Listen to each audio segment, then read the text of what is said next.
We will go on the record in the matter 24 CF 169, State of Wisconsin versus Jennifer Rawls. The state appears through Assistant District Attorney, District Attorney Kevin Schmidt in person. We have Ryan Reed, Defense Counsel in person, as is Ms. Rawls. We're set today for a plea and sentencing. The parties have reached an agreement. Mr. Reed, can you please recite the agreement for the record? Thank you, Your Honor. District Attorney Schmidt, can you state the offer on the record? Yes. Just about the length of it.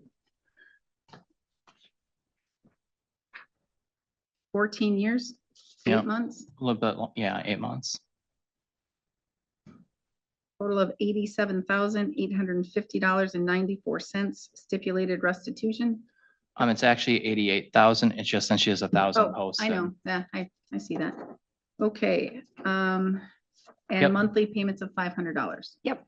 So it's the plea to that one charge as is, and then we amend into theft by employees. We do the DJOC on the felony theft, and then convictions on the misdemeanors costs. On the felony, that's the payment plan is described in there. It's $500 a month. It's got a $150 admin fee.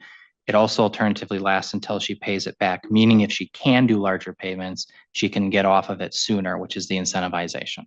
So she's pleading to the charge as charged, and you're adding 2 misdemeanor thefts? Yes. Yes. So essentially, she's avoiding the felony if she does pay it back over this long period, and no matter what, she's been convicted of 2 misdemeanors. All right, but with regards to the misdemeanors, what is the agreement? The agreement on that would be costs. She doesn't have any AODA issues or something like that to give DOC to deal with, essentially. All right. Ms. Rawls, is that the agreement that you've reached? Yes, Formal motion to amend to add 2 misdemeanor thefts. So added. Okay, so it's under $5,000, correct? I believe it is. I think it's under, I think they've changed it so many times.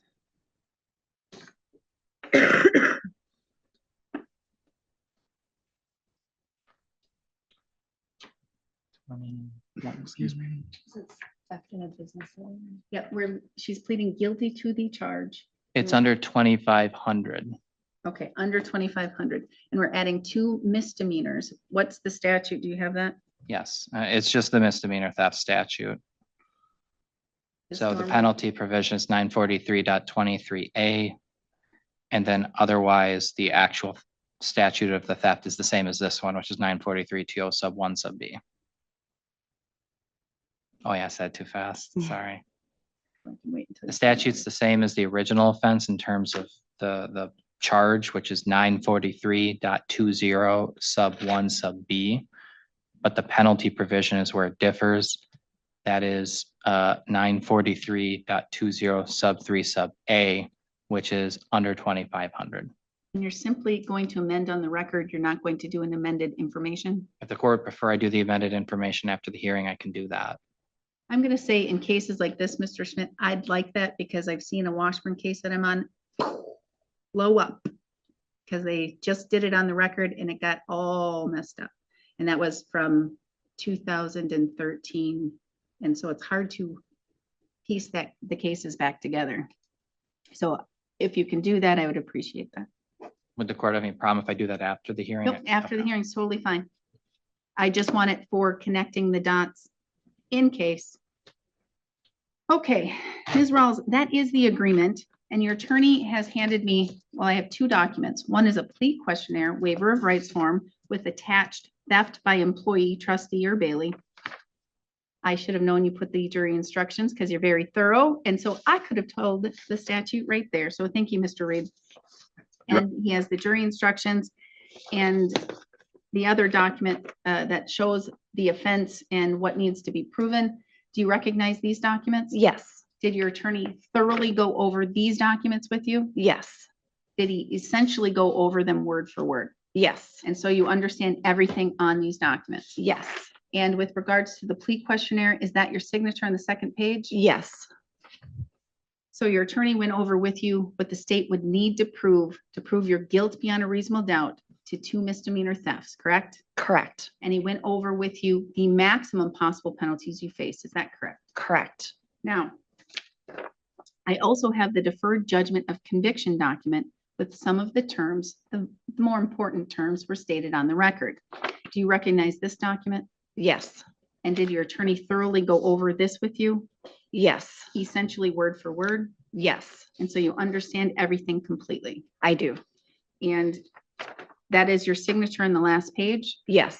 And with regards to the important terms, I'm just going to go over them again with you, that if the court accepts this agreement, that it would run for a period of 14 years and 8 months. Do you understand that? Yes.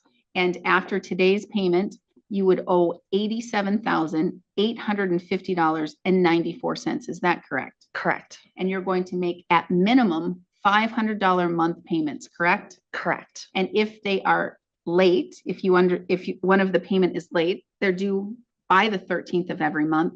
Do you understand that that's enough for the state to ask to revoke the agreement and to sentence you and enter judgment? Yes.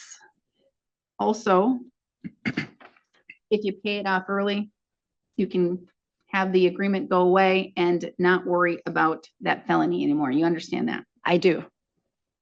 Do you also understand that within 60 days from today, you must pay $150 to the district attorney's office? Okay.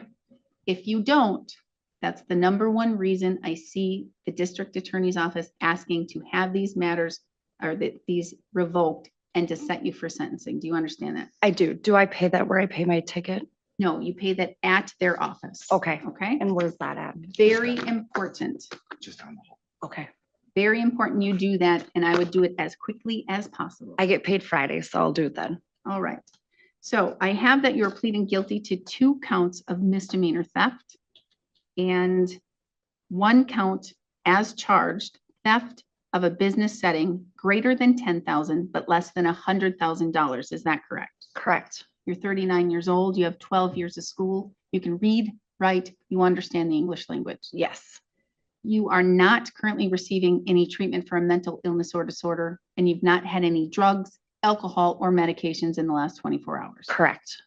Because you're charged with crimes, you are entitled to constitutional rights. Each of these rights is listed on both of the documents on the first page. Your attorney thoroughly went over those rights with you, He did. and you understand them completely? I do. Do you understand that by pleading guilty, you're waiving and giving up those rights? I do. That even concerns a deferred judgment of conviction. You understand that? I do. Do you understand, or do you need me to go over these rights with you in any more detail? I do not. You understand that you're pleading guilty to a felony. If the court accepts the deferred judgment of conviction, this won't be applicable to you if or until the court enters judgment to sentence you. Do you understand that at that time, you would no longer be able to use or possess a firearm for life? Correct. You would no longer be able to vote in any election until your civil rights are restored. Correct. Those do not apply to the misdemeanor thefts, okay? Okay. All right.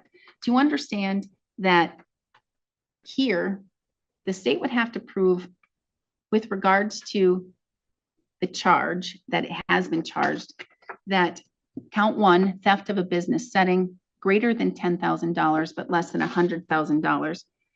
Do you understand that the state would have to prove on or around and between February 7th, 2023 and July 6th, 2024 in Burnett County, Wisconsin, by virtue of your employment, you having money in your possession greater than $10,000 but not to exceed $100,000, and you retained possession of that money without the owner's consent and with the consent to convert that for your own use.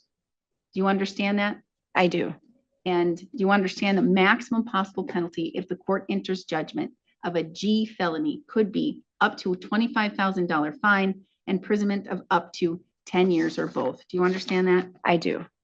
As to both of the misdemeanor thefts, do you understand for each of the thefts, the state would have to approve, or would have to prove that you had possession of oh, wrong one, sorry, that you intentionally took and carried away with property of another. You took and carried away that property without the owner's consent. You knew that taking and carrying away that property was without consent. And you took and carried away the property with the intent to permanently deprive the owner of that property. And this is less than $2,500. Do you understand what the state would have to prove? Yes. And that's for both counts. You understand that? Yes. Do you understand the maximum possible penalty for each of those counts could be a fine of up to $10,000 or imprisonment of up to 9 months or both? Do you understand that? Yes. Do you understand that this court is not bound by the agreement reached between the parties? I do. Said differently, if I thought that there should be something different for a sentence, I can do that in my discretion. Do you understand that? I do. Do you also understand I do not have to accept a deferred judgment of conviction? I do. Do you still wish to proceed and enter a guilty, please? Yes. Do you understand that if you're not a citizen of the United States, your plea could result in your deportation? Yes. Did you review this criminal complaint with your attorney? Yes. In particular, there is a section called the probable cause section, and it basically says what happened throughout that time and why you were charged with the crimes. Do you remember that? Yes. For the most part, are those facts accurate? Yes. Mr. Reed, may the court use the probable cause section of the criminal complaint to find a factual basis? No objection, Your Honor. Has anyone made any threats or any promises to you, Ms. Rawls, for you to plead guilty to these crimes? No. You're doing so freely and intelligently. That means you're telling the court you fully understand what you're doing Yes. and voluntarily. Yes. Has your attorney represented you competently? Yes. Has he answered all of your questions? Yes. Has he looked at this matter thoroughly? Yes. Has he looked at the defense or at the discovery, and has he discussed that with you? Yes. Has he discussed with you whether or not you have any defenses or a lack of defenses in this case? Yes. Has he discussed with you what could happen if the matter goes to jury? Yes. Are you satisfied with his services? Yes. Any questions for the court or your attorney before I proceed? No, thank you. Mr. Reed, do you believe that Ms. Rawls is entering her plea freely, intelligently, and voluntarily? Yes, Your Honor. Do you believe she understands the rights she's giving up and what that means? Yes, Your Honor. Do you believe she fully understands the deferred judgment of conviction and how important it is to meet every single provision? Yes, Your Honor. Does she understand the ramifications of what could happen if she does not meet every single provision? Yes, Your Honor. Any reason to believe she is not competent to enter her pleas? No, Your Honor. One last time, any questions for the court or your attorney? No. As to count 1, theft of a business setting greater than $10,000 but less than $100,000, a class G felony, how do you wish to plead? Guilty. As to count 2, which is now added to this case, misdemeanor theft under $2,500, how do you wish to plead? Guilty. As to count 3, the count that was added to this case, misdemeanor theft under $2,500, how do you wish to plead? Guilty. The court will find your pleas of guilt are done knowingly, intelligently, and voluntarily. I will find that you understand your constitutional rights and what it means to waive and give up those rights. I'm going to find a factual basis to accept your pleas of guilt. Based on that, I will find you guilty of all 3 of those charges. As to counts 2 and 3, judgment will be entered. As to count 1, the court will hear arguments on whether or not to accept it.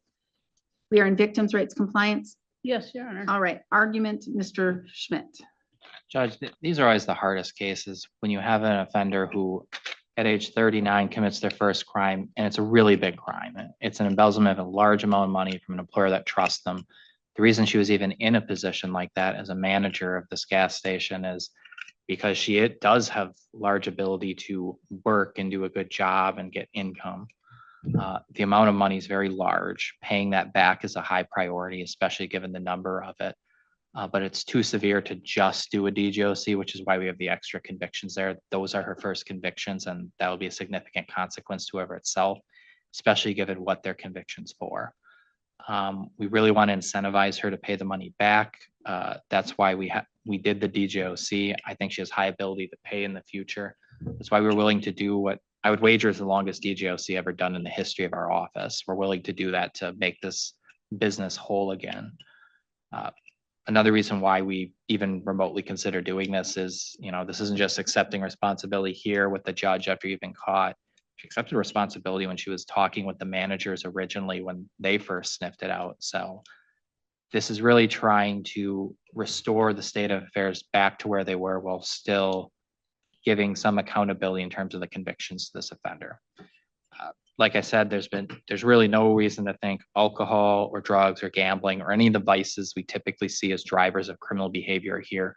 The only thing the defendant alluded to when she was interviewed by the managers was issues relating to her son. Thank you. Fines and other stuff. And that's what I don't understand is $87,000 and change is a lot to pay fines and stuff. So, but I'm hearing, at least from you, that there's no underlying issues to be concerned about as gambling or Nothing like that. addict who shops, a shopping addict. And you have to remember, this isn't taking $88,000 out of the till. This is over a very long period of time. Something you commonly see with most people who commit embezzlements is they have no clue how much they took until someone like adds it up and shows the receipts later and they're like, oh my God, I took that much. So it's not uncommon to see this. But it can't just be for fines and stuff. I couldn't say. All I can say is it can't be traced to vices. All right, Mr. Reed, argument and sentencing recommendation, please. Thank you, Your Honor. I'm asking the court to follow the joint recommendation because I believe under the Gallion factors, it's appropriate. This is a serious situation, Your Honor. It's a G felony. But I believe the public is better protected by Ms. Rawls working to make the victims whole. This is a case where she's worked hard to get the money that she's put into the clerk of court's office already. She's made a promise to make these payments. She's worked with prior counsel and current counsel to figure out a way to make the victims whole here. So I think that the community is protected by this. I think this is very serious. I believe that incarceration isn't going to help Ms. Rawls, Jennifer, isn't going to help the public if she can't work to make the victims whole here. So I think under the Gallion factors, this joint recommendation is appropriate.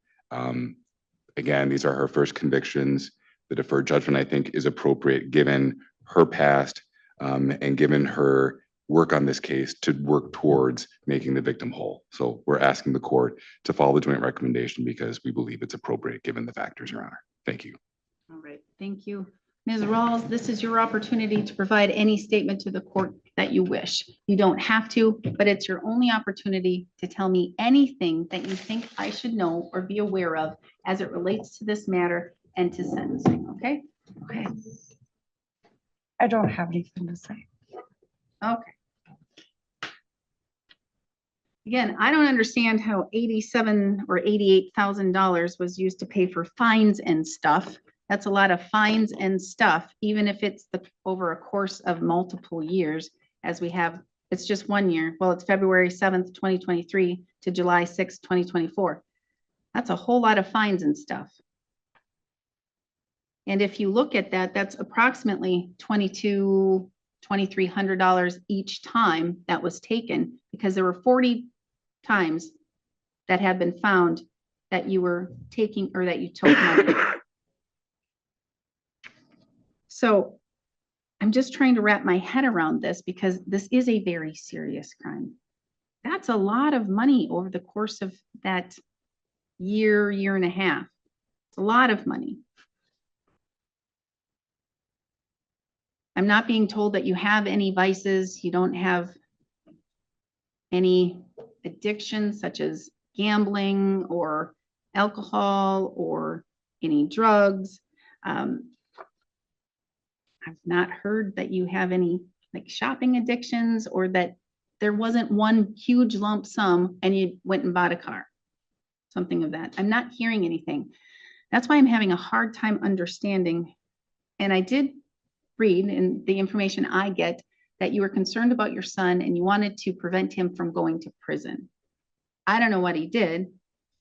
I don't know if it's $88,000 worth, but that's a lot. So this is serious because this is a lot of money taken from your employer. And I know some people would look at this and say, it's a gas station, it's a corporation, they have money, they lose money all the time. It's not like I stole the money from church. It's not like I took the money from my best friend. We've had all of those cases. But taking money, especially this amount, from a corporation is still wrong, and it's still a crime, and it still hurts. It may not hurt their end books, their year-end books, but it hurts everyone in this room because with the theft and that amount of money, they have to increase prices on all of their things. So consumers pay. So again, that makes this more serious. When I look at your character and your past criminal record, you don't have one. It sounds like you have a good character for the most part. You wanted to help your son out. You wanted to make sure that you were being a good mom. You were working. But with the thefts, it leaves a little bit of concern with credibility and trustworthiness.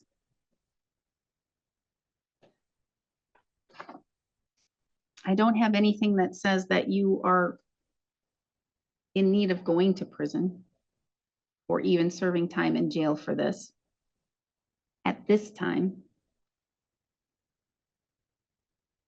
The number one goal in cases like this is restitution, making the victim whole, making sure that they get all of the money back that was taken. So that's why a deferred judgment of conviction is appropriate in this case. And I can see that because if you're in prison or if you're in jail, you cannot work, you cannot pay this back. In prison, I think they get 15, 20 cents an hour. You'll never pay it back. So this is a good plan. And hopefully you're going to be able to make payments above $500 a month, and you can have this felony off of your shoulders, and the victims would be made whole.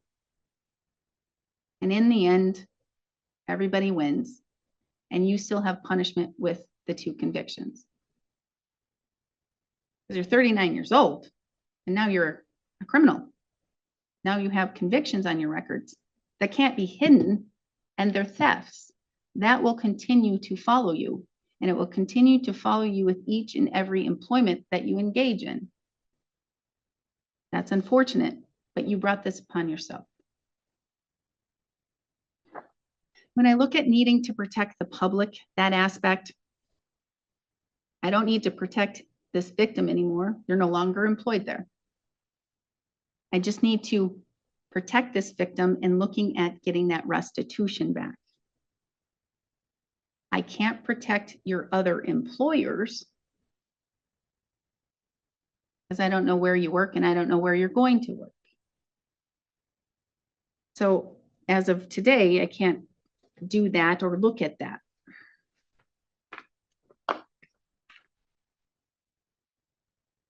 This is a crime, but it's not a burglary. It is a theft, but it's not a burglary, which is violent. It's not substantial battery. It's not engaging in disorderly conduct when you are very intoxicated on substances or alcohol. And I've been on enough cases like this to know that what Mr. Schmidt stated is accurate and true. When a person engages in this type of theft, and they take it here and they take it there and they take it again there and here, it doesn't compute in the brain how much it adds up to. Because I'm guessing when you saw that 88 and some $1,000, you went shock. And you're like, oh my God, that can't be true. That can't be accurate. How was it $88,000? And you're shaking your head up and down, yes. And then the impact of this is huge. It's affecting you. It affected the community. It affected the gas station. It's affecting your kids. And it will affect your future employment. With regards to this matter, again, in hearing the arguments of the council, of both council, and knowing the number one goal is restitution, I will accept the deferred judgment of conviction for that felony. You're going to be given a second chance with the felony matter. With regards to the 2 misdemeanor thefts, I can't follow that recommendation. Because even though you are not appearing to have substance abuse issues, you're not appearing to have other criminogenic needs, that's what, I don't know that. And I don't know why all of this money was taken and what it was for. Only you know that. And maybe, I don't think Mr. Reed even knows that, because if Mr. Schmidt doesn't, it's not in the discovery. Only you know why. Because again, having a hard time thinking 88,000 is fines and stuff. So I am going to place you on probation for a period of a year. You should have some supervision. You should have some understanding of the severity of this crime. Conditions are going to be absolute sobriety, no alcohol, no use of any illegal substances, no paraphernalia, no medication without a prescription. I'm going to say drug testing, and your agent, drug and alcohol testing, your agent can determine when and how often to do that. I am also going to say that at least for the period of this year, you must inform every employer what you did. They deserve to know. My employer does know. I'm glad to hear that. You're let being them know. upfront and you're Yes. being honest. And that tells me, again, you're owning this. Yes, I did let them know and talk to her specifically about it, so. I'm very glad to hear that. So if you change jobs, though, you have that condition, you have to let them know and update them on the matter.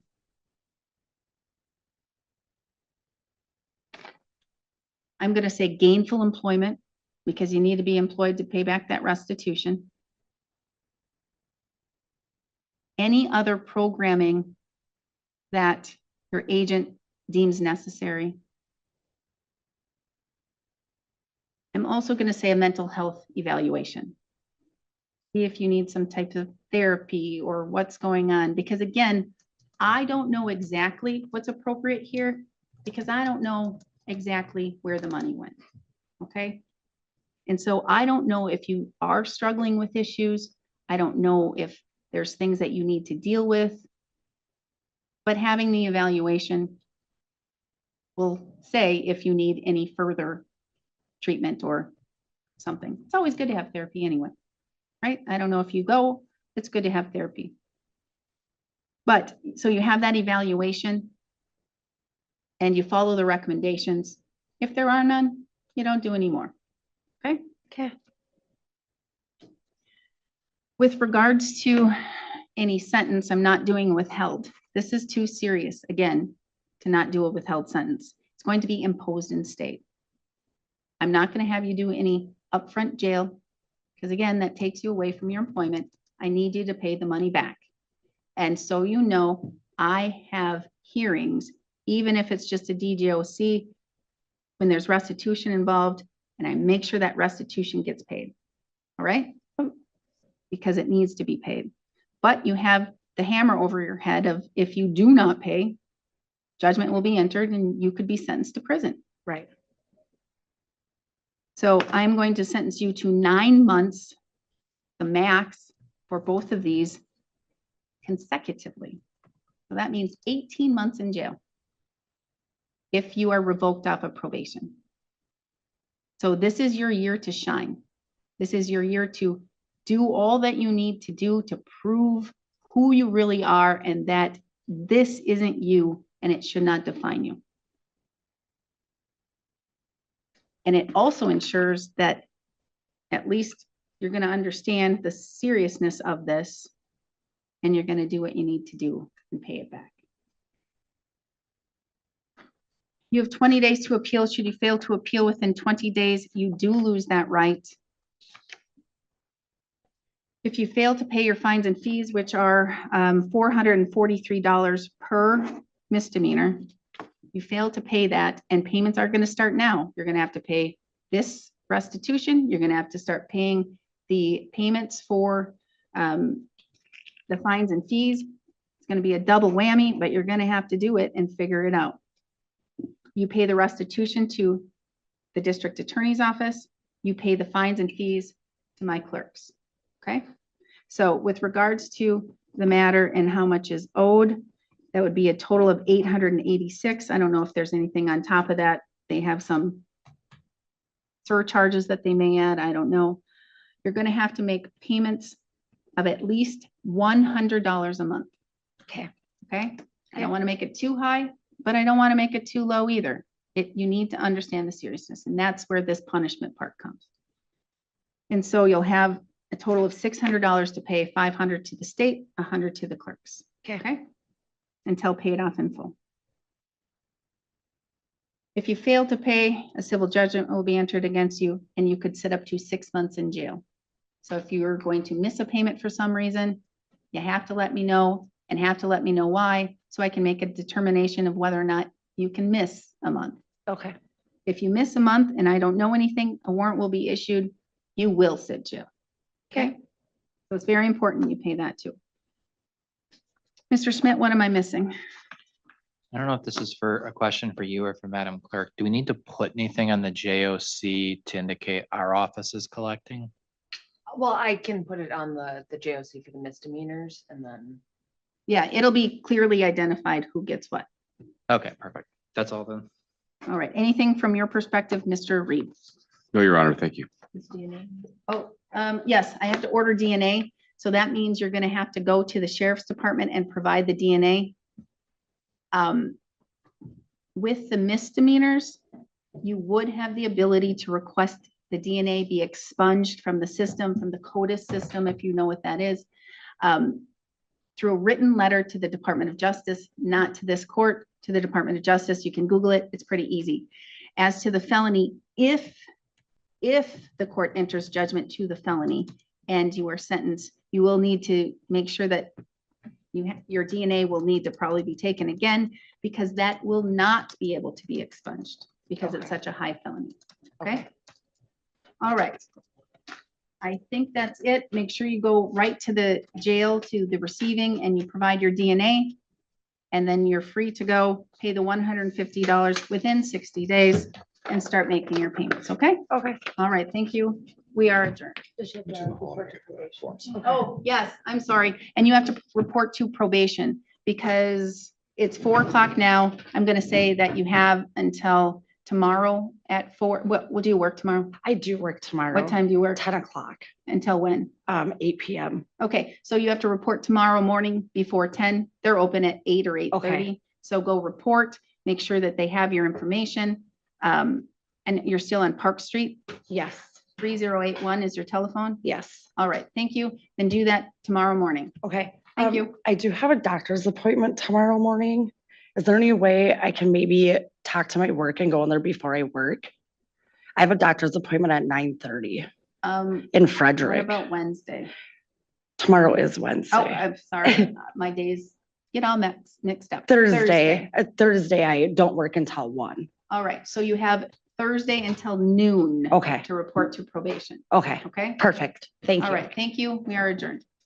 Thank you, Your Honor. Thank you, Mr. Reed. It's always nice to see you in person.